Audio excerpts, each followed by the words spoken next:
Hello, welcome to this third and final video on how to play Bob Dylan's classic Lay Lady Lay. In this video what I want to do is look at a few hints, tips and so-called subtle bits that really enhance the sound of this song and your playing. Okay, let's get started. Right, before we get started, there's just one more chord that you need in order to play the full song, and that's the C chord. Standard C chord, or as I play it, full 6 strings, including that 6th string fretted at the 3rd fret, the so-called C with the G bass. But there's also a second position C chord that we need, and that's up here at the 5th fret. That's an A shape, just a standard A shape, as if you're playing an A chord, but slid up 1, 2, 3 frets, so that you've got the 3 strings fretted. That's 2nd, 3rd and 4th fretted in the 5th fret.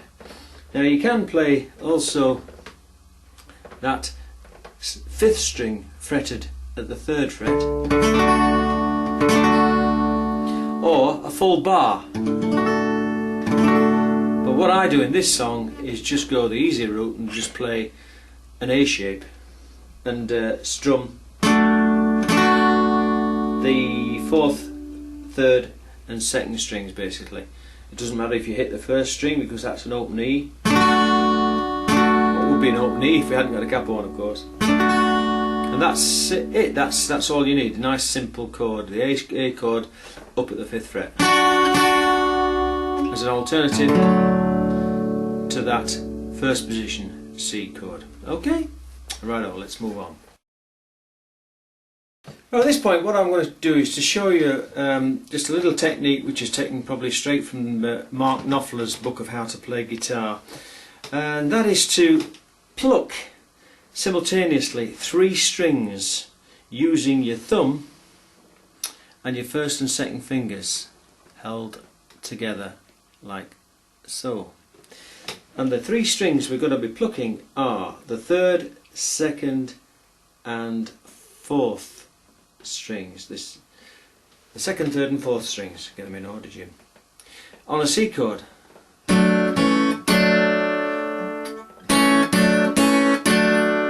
Okay, just a standard C chord using thumb, 1st and 2nd finger held together like that. Just pluck the 2nd, 3rd and 4th strings on a C chord. Then lift off and play them open. So in effect what you're doing is playing a G chord there, or partial G chord. And you need to be able to do that very easily, comfortably. Okay?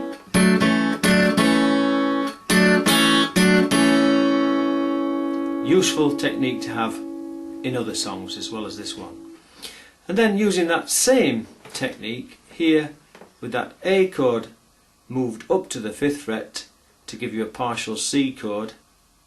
It's actually a D because we've got the capo on the 2nd fret, but I'm always talking as if we're in the key of G. Okay, so that same technique.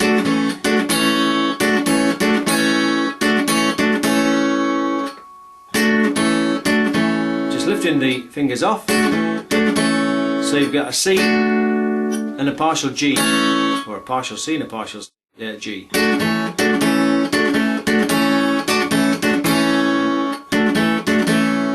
Right, and that is needed in the breaks where we go, whatever colours you have in your mind, either on that chord, standard C chord, or this one,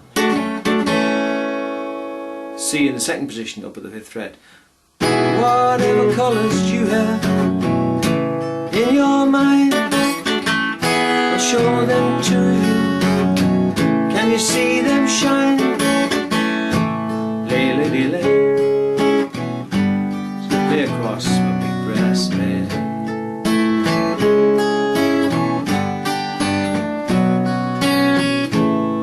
Okay?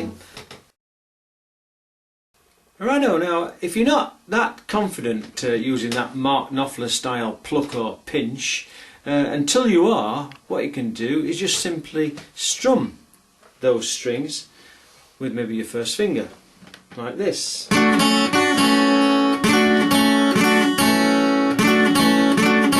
Nice and easy.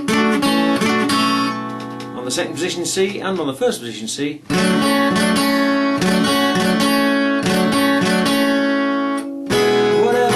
You have in your mind, I'll show them to you. Can you see them shine? Lay, lady,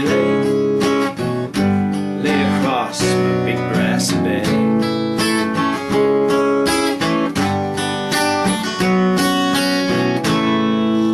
Okay, I use both actually. Sometimes I it, and sometimes I strum it.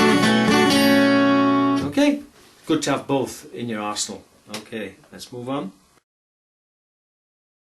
Right, now that rapid combination G-C switch can be used again on the other break. That's where we go to a B minor rather than a D, where it goes, while waiting any longer for the world to begin, you can have your cake and eat it too. And notice there that we just do the one, not the double. You can have your cake and eat it too.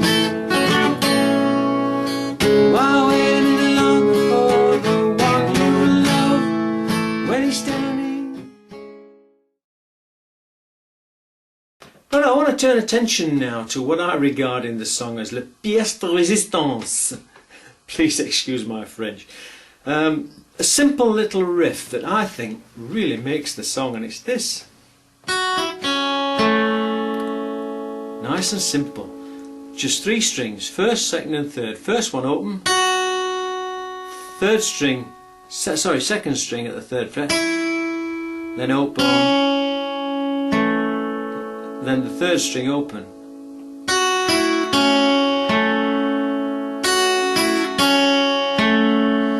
And in the context of the song, it's at the end of that break. While waiting longer for the world to begin, you can have your cake and eat it too. While waiting longer for the one you love, when he's standing in front of you. Lay, lady, lay across the brass bed. Okay?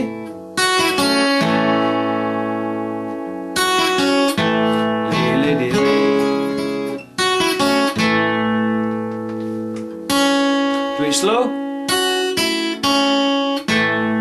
And what I'm doing there is plucking the third string and the sixth string together.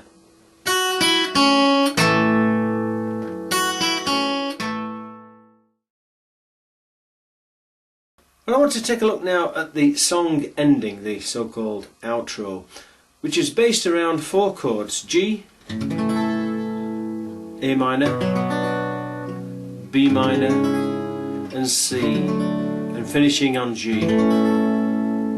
Right, four chords. And it's also centred around a bass line run that goes up the scale from Do to So. Do, Re, Mi, Fa, So. Do, Re, Mi, Fa, So. Okay. First of all, let me show you. If you were simply strumming this, each chord would be strummed for a count of 2, apart from the final G chord, which lasts for a complete count of 4, something like this. 1, 2, 3, 4. 1, 2, 3, 4. 1, 2, 3, 4. 1, 2, 3, 4. 1, 2, 3, 4. 1, 2, 3, 4. Now if you wanted to play this outro in a fingerstyle rather than simply pluck it, what you need to do is to play that bass run with your thumb in 4/4 time, plucking the 6th and 4th strings on the G chord and the 5th and 4th strings on the other chords, the A minor, the B minor and the C, and then the second position G up here. So your count would go 1, 2, 3, 4, 1, 2, 3, 4, 1, 2, 3, 4. Pardon my sore throat. 1, 2, 3, 1, 2, 3, 4, 1, 2, 3, 4, 1, 2, 3, 4. Now, if you were to play also the treble strings in that final run of 4 chords, you use your first and second fingers on the 3rd and 2nd strings, counting them in as 1 and 2 and 3 and 4 and 1 and 2 and 3 and 4, and alternating between your first and second fingers on those strings. Remember, each chord is held for a count of 2, apart from that final G chord at the second position, held for a full count of 4 in the bar. 1 and 2 and 3 and 4 and 1 and 2, 3 and 4 and 1 and 2 and 3 and 4. Again, 1 and 2 and 3 and 4 and 1 and 2 and 3 and 4 and 1 and 2 and 3 and 4. 1 and 2 and 3 and 4 and 1 and 2 and 3 and 4 and 1 and 2 and 3 and 4. Well, now, I want to finish off this little series of videos on how to play this song by looking at 1 or 2 alternatives that can enhance the sounds coming out of your guitar. The beauty of playing with these chords with the capo on the 2nd fret rather than playing straight in A is that we've got the use of open strings as we move between these chords. This is an option that you don't really have when you're playing in straight A without the capo. And you've got that option simply because every one of these strings are figured or featured in the G scale. So we get away with moving between the chords and strumming as we move from one chord to another. So we're actually hitting open strings that sound okay.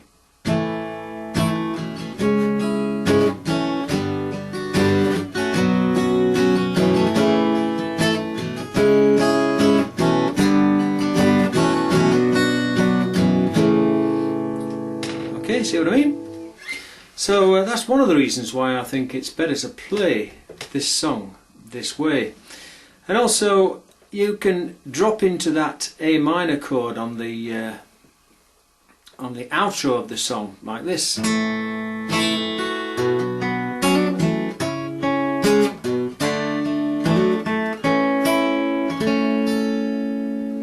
So we're coming in and utilising open strings.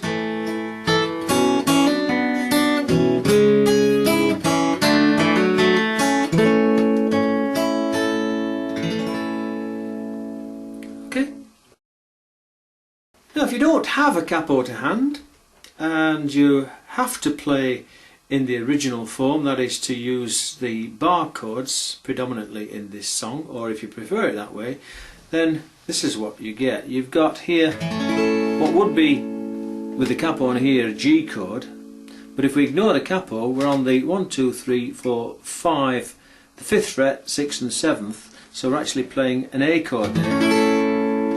And as we move down to a B minor, that B minor becomes actually a C sharp minor. Our next chord will be an F, but ignoring the capo, that of course is actually a G. And then we're down to an A minor. But with the capo there, in that position, we're actually looking at here an A minor shape, but it's in the 2nd, 3rd and 4th fret, so it's actually a B minor. So let's just take the capo off, discard that, and go through it again from the top. A, C sharp minor, G, B minor, A, C sharp minor, G, B minor.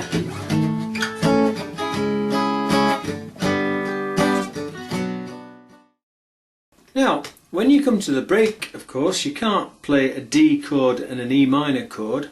What you have to play is an E chord and an F sharp minor chord, which is not nearly as easy as D and E. So we come back then to an A chord, and we can either come to this A chord here, the straight A, or the barred A at the 5th, 6th and 7th frets. So that break would go something like this. Whatever colours you have in your mind, show them to you. Can you see them shine? Okay? So it's up to you. I mean, I don't think it's as good, but this is the way it was played originally, so I'm not going to argue against it. It's up to you how you play it. Okay. Well, the chords you need in order to play that second break are these. The C sharp minor, A minor shape barred at the 4th, 5th and 6th frets. Then move that down 2 frets, same shape, B minor, and E, F sharp minor and A. First position A chord. Okay, C sharp minor, B minor, E, F sharp minor, A. Okay. Why wait any longer for the world to begin? You can have a cake and eat it too. Why wait any longer for the one you love when he's standing in front of you? Hey lady, lay across the big brass bed.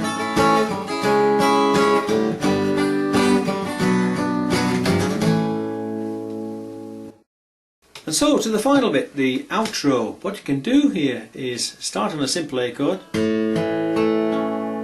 move to a B minor, up to a C sharp minor, then a D, and then the A. Probably finishing on a bar chord at the 5th, 6th and 7th frets. So go something like this.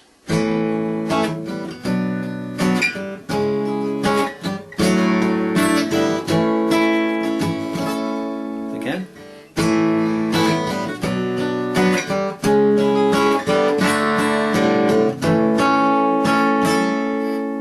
Okay. An alternative ending could include a second position D chord rather than a first position D chord, simply by barring an A shape at the 5th, 6th and 7th frets.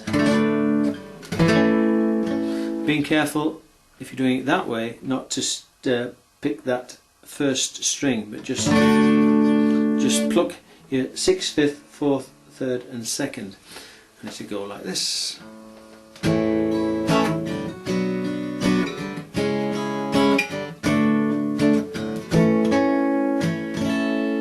Again.